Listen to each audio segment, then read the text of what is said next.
BA semester third के student ध्यान दें।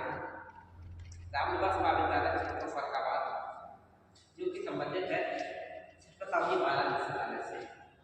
शिक्षा शास्त्र में हम बताने जा रहे हैं दर्शन की परिभाषाओं के बारे में।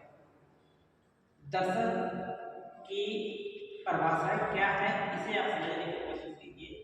ज़्यादा नहीं, थोड़ी सी ही मैंने आपके लिए उपलब्ध करा दी।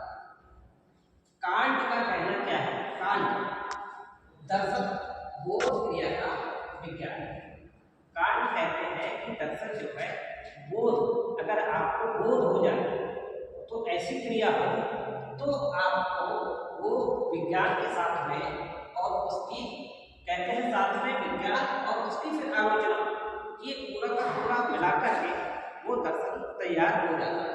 अर्थात कांट का कहना क्लियर होता है कि दर्शन बोध क्रिया का विज्ञान और उसकी आलोचना, यानी कि अगर हम दर्शन को देखेंगे, विचारों को देखते हैं, विचारों को दर्शन करते हैं, तो ऐसी स्थिति में हम दर्शन करते हुए ये पाएंगे कि बोध क्रिया का विज्ञान हो और फिर उसकी आलोचना हो। तो यही कांट के हिसाब से दर्शन है। दूसरी तरफ फिक्टे आते हैं। फिक्टे कहते हैं कि दर्शन ज्ञान का विज्ञान है, यानी कि साइंस तो है दर्शन को वो साइंस के तौर पर प्रस्तुत करना चाह रहे हैं, पर वो साइंस का मतलब क्या है कि एक ऐसा ज्ञान जो सिस्टमेटिक वे से हो।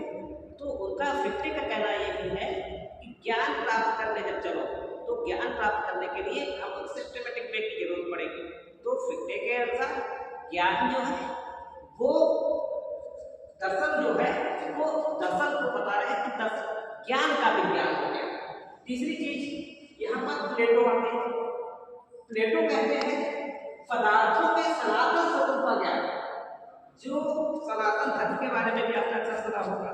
तो यहाँ पर सनातन से जो चला आ रहा है बहुत समय से, वो पदार्थ जो भी मटेरियल है, तो इस प्रकृति में जो भी मटेरियल है, द्रव्यमान है, तो वो तीन रूपों में पाया जाता है। तो यानी कि इस प्रकृति के अंदर जो भी चीज पाई जाएगी वो पदार्थ के रूप में है।